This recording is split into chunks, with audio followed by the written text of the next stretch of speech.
channel of International Management Program. I am Riska Chayyara, and right now I am with my friend Vina. Hi, my name is Fazkyatun Nisa. And in this opportunity, we will discuss about quantitative demand analysis. So, what is quantitative demand analysis? Quantitative demand analysis basically we analyze the data of the demand. So, as we know, in demand there is a demand curve, and furthermore there is a thing called elasticity, and we as a manager will analyze that numerical data regarding to the demand of the products our company offers.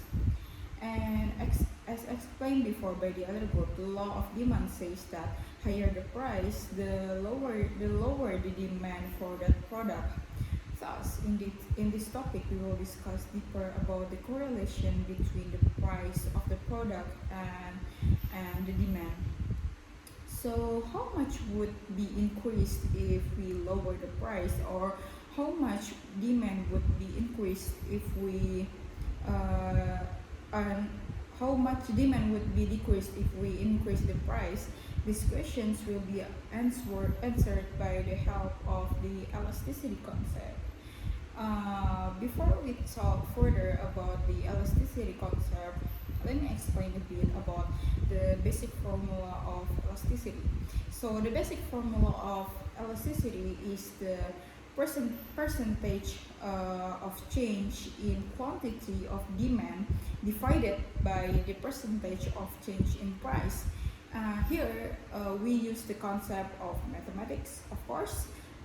The higher the elasticity, then the percentage of change in quantity should always be greater or even much greater than the percentage of change in price. So, for instance, a company increased their product's price by 5%, then the demand of that product dropped by 20.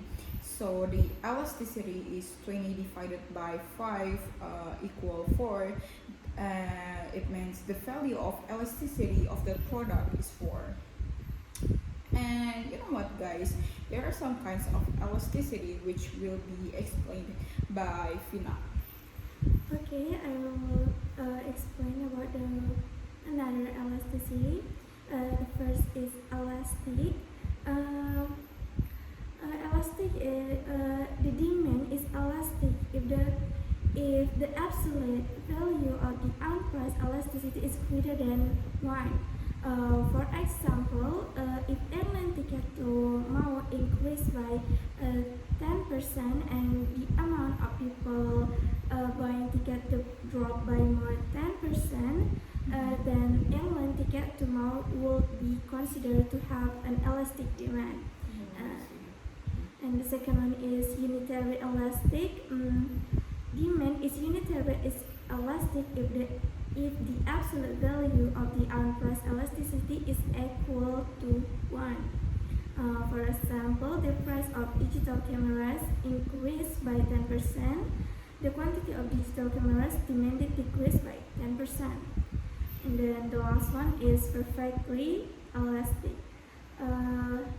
This is demand is perfectly elastic if the unpriced elasticity is infinite in absolute value.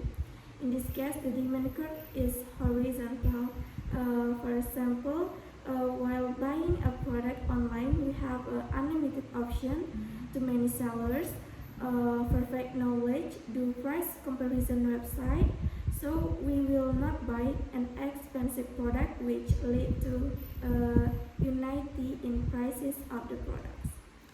Okay, I think that's all about another. Okay, so Vina explained about the elastic, and do you know that there is a term inelastic too in this topic? I know that, but I don't think so. Oh, okay, so you are not, you don't know much about it. Yes. Okay, so don't worry, I will explain about inelasticity. So, and inelasticity, as the name, yeah, it is the total opposite of elasticity. And inelasticity means the value of the elasticity is less than 1. And on the other words, the percentage of change in price is higher than the percentage of change in the quantity of demand. So, for instance, a product's price is decreased by 5, but the demand is only increased by 1%. So 1%, 1 divided by 5, so I think 0.2, yeah, 0.2, yeah. And there are two types of inelastic. The first one is the regular inelastic, and the value of elasticity is less than 1 but not 0, so can be 0.1. It can be considered inelastic. The regular inelastic, 0.001, it is considered the regular inelastic too. And a good example for an inelastic good is basic needs such as rice, vegetables, and in Indonesia, frying oil is considered inelastic good too. Do you know why? Oh, I don't know why. Can you tell me why? Oh, okay. So I think it won't be really hard to understand since I think we all can relate in our real life. So no matter how extreme the price increase is, people will always demand for them. Like people cannot live with those goods. Like in Indonesia, it's like people cannot live without rice. I mean, yeah, potatoes exist and sweet potatoes exist. I mean, any source of carbohydrates exist, but it is more like cultural. People, it is in their blood that cannot eat without rice and without No rice, no life. without fries, without food that is fried. And so when a price increase occurs, so we often see on the news that the price of rice increases by certain percent, and then oil like few months ago we had a scarcity in frying oil, and then the price of oil, the frying oil increased, and people would usually protest until the government do something about it. And then it is explained by us in the presentation about the selling price, about the floor price, and usually that's how the government intervene with this case, like when the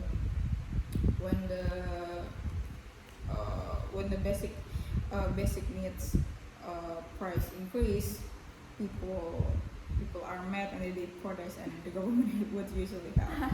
And then the second one is inelastic good. I mean perfectly inelastic. So the value of this kind of inelasticity is 0, only 0, like 0, literal 0 point, yeah, 0. And it means that the quantity of demand is stagnant, but the price is always increasing. Land, like land where you build the house, land can be a perfect example for this. People always need land, but land is getting more scarce, and the price is always increasing. Actually, I never heard of land having a decrease in price. Have you? Every year it will increase. The price of land is always increasing. Like I always wanted to buy a land and then I build a custom house. But when I look at the situation, the price of land is getting high and high. But I hope I can afford it someday. I hope it will be.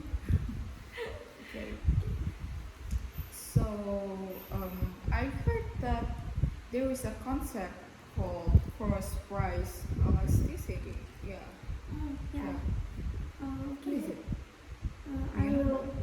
I know about it. I will Oh, explain sure, it. sure. Cross price elasticity is a measure of the responsiveness of the demand for a good to change in the price of a related good. The percentage change in the quantity demanded of one good divided by the percentage change in the price of a related good. Oh, I Yeah. see. This elasticity helps managers ascertain how much is its demand will rise or fall due to a change in the price of another field or product. Uh, cross price elasticities play an important role in the pricing decision of different taxonomy products. And for example, if the cross price elasticity of demand between Corel Word Perfect and Microsoft Word, the processing software is 3, a 10% like hike in the price of Word will increase the demand for Word Perfect by 30%. Science 30% divided by 10%. This increase in demand for Word Perfect occurs because consumers substitute away from Word and toward Word Perfect due the price increase. Oh, so yeah, I get it. So that was a great example, I can say. It was between Coral Word Perfect. Coral Word Perfect and Mm. Microsoft Word. Oh yeah. Yes. So like Coral Word Perfect and Microsoft Microsoft Word are rival. Yeah. Yes. Like they are competing with each other to gain to gain more consumers to use their product, which is the the Microsoft Word or Coral Word Perfect. And so yeah, so like when Microsoft Word increase their price, Word perfect words Perfect Word. perfect word the Coral ones quantity of demand as the Microsoft rival or competitor the demand will be increased, yeah, because Yes. the Microsoft one is getting more expensive. Yeah. Okay. Okay. Thanks a lot about for explaining the cross price inelasticity. And now I will talk about the income elasticity. So we are talking about how consumers' income affect the demand of a product, and there are terms of normal goods and inferior goods. Inferior goods. So normal goods mean that the demand of that good increases as the income of customers increase, while inferior goods mean that the demand of that good decreases as the income of customers increase. So when we talk about when we talk about normal good and inferior goods, I can say it is pretty subjective. I mean, let's say in the fashion, let's talk about the fashion. Like people people with medium income or even lower income, they tend to buy apparel or clothing from Shopee, and then as their income increases, they will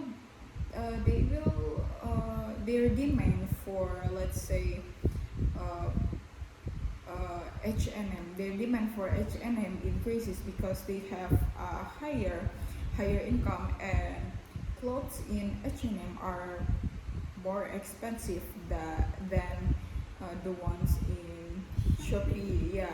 So as their income increases, Shopee products become inferior goods. Yeah, and then let's say that person has an increase in income again. Let's say uh, that person went from a worker to a CEO. Let's say their income become 100 million rupiah a month, and then their their taste is no longer H&M. Their demand for, let's say, Gucci or Prada or maybe Louis Vuitton increases because they can afford it, and then H&M becomes an inferior products to that person.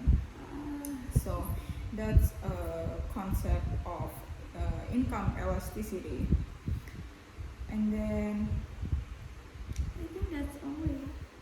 oh, actually, there's one more. Oh, we forgot to talk about the purpose. Like, what is actually the purpose? Now that we have talked much about analyzing data, about this, about that, what is the purpose actually?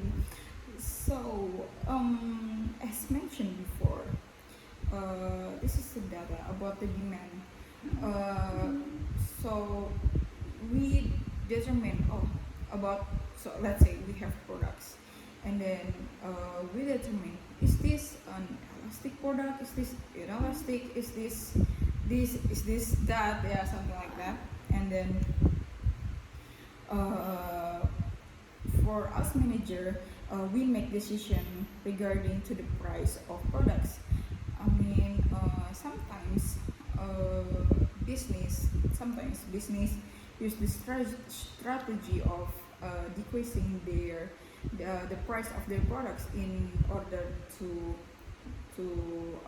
pull more customers. But it would be wise if the manager first analyze the data, like if we decrease the price by a certain percent, uh, um, how how high is the demand will be. I mean, would it be worth it, or would it be like if we decrease the price by 10% and then the demand is only increased by, let's say, 2%? That's very sad, you know. So yeah, quantitative demand quantitative demand analysis is used for managers. Yeah, for managers to decide about their marketing strategy, about the pricing, yeah, and many other purposes actually. So yeah, It's a good purpose. yeah. So yeah, it's very important for managers to, yeah, to understand this For very well. demand Yeah. analysis, right? Okay, so yeah, I think that's all from us. Yeah. Okay, guys. Thank you for watching our explanation. See you.